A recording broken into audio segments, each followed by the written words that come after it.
My Marie, thou hast returned.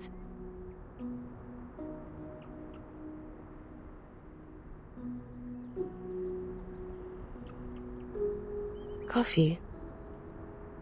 Oui, just to thy liking. No milk, no sugar. There are also vanilla macarons and Mont Blanc besides.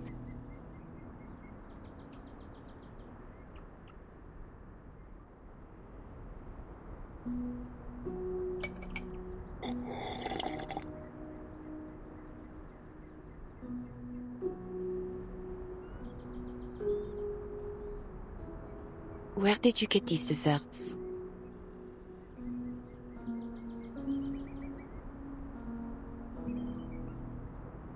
Yo, who is here, mon petit chou?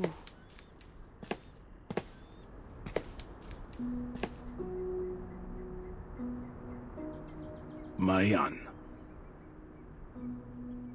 Father, what brought you here?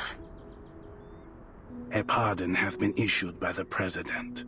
Thou art free. As for Ladislas, he is gravely ill. His stubbornness was ever bound to lead to trouble.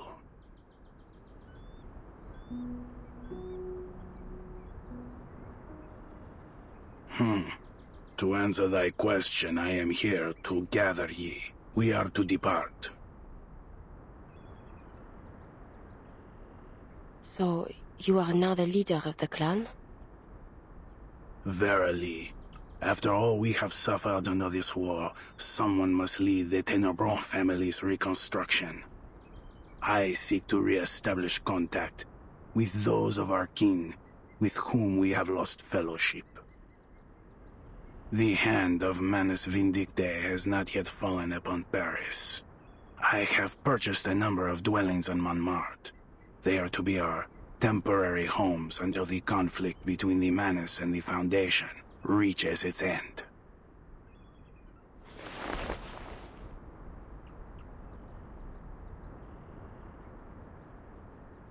Agnes shall be sent to our cemetery in Rouen. Cemetery?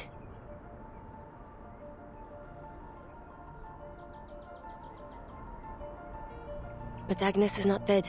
She's simply... Ladislas said there was a reason behind her.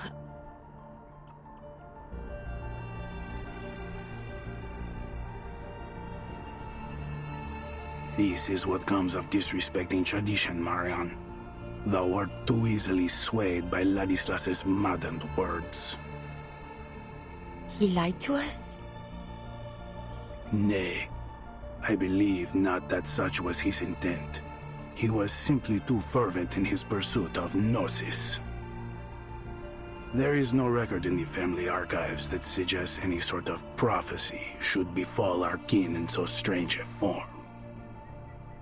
Agnes's condition is the result of a tragic accident, nothing more. There is no divine meaning behind it whatsoever. Her fear of the war was too great.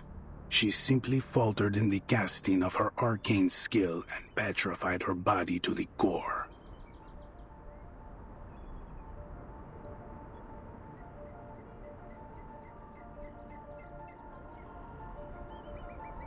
That is all.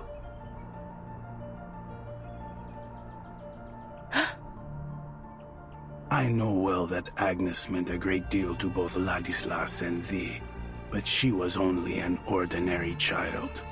She was not an angel descended from heaven. Though it doth bring sorrow for me to say, we must all come to accept that no miracle shall ever come to Agnes. She will forever remain a statue.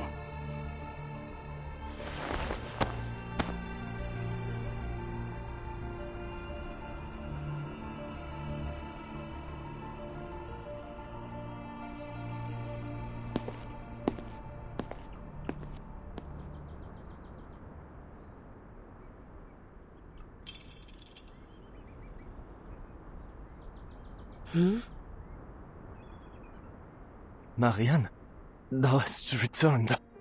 How?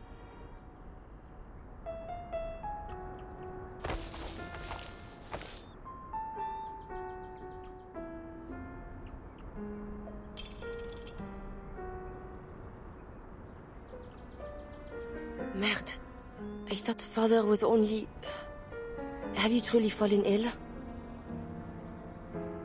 That I have. But what of thee, Marianne? Art thou not in a condition far graver than my own? Or art thou simply too blind to see it?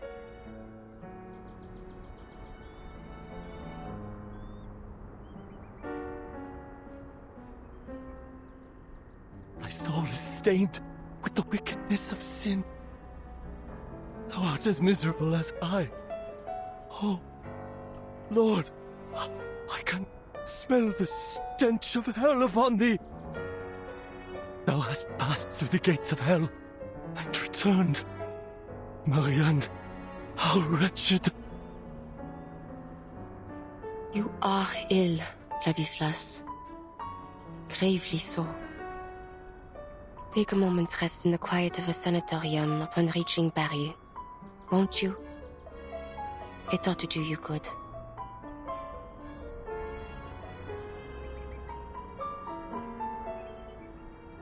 Perhaps I shall.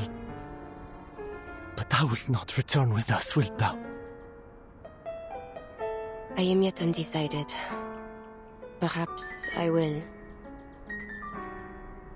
Nay. Nay. Thou must not. Thou must never return. Why? I see that which others cannot, and I see it in thee. Thou art not who thou once wast. Inside thee, there is a demon. The demon which doth linger in our veins. It hath opened its eyes, its wretched eyes.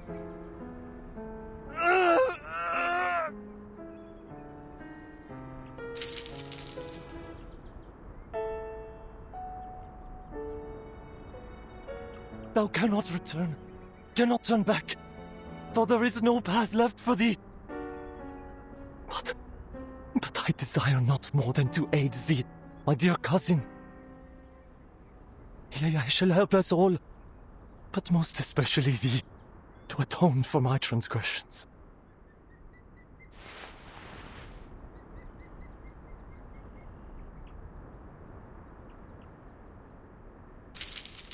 Ladislas.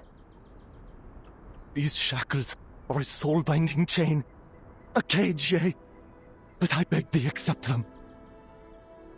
And I shall devote my life to prayer over thee, both night and day, that thy soul shall not be shaded in eternal darkness. May thy blood be washed clean one day. May it nourish the soil when thou art laid to rest. May thy journey to hell yet be graced by God's mercy.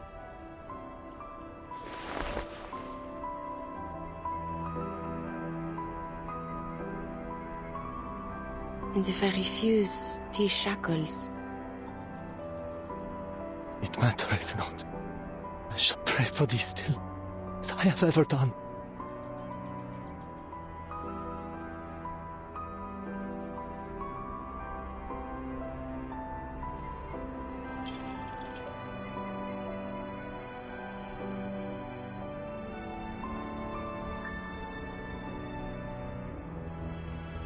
Dis à mon père que je ne reviendrai pas tant que le véritable conflit ne sera pas terminé.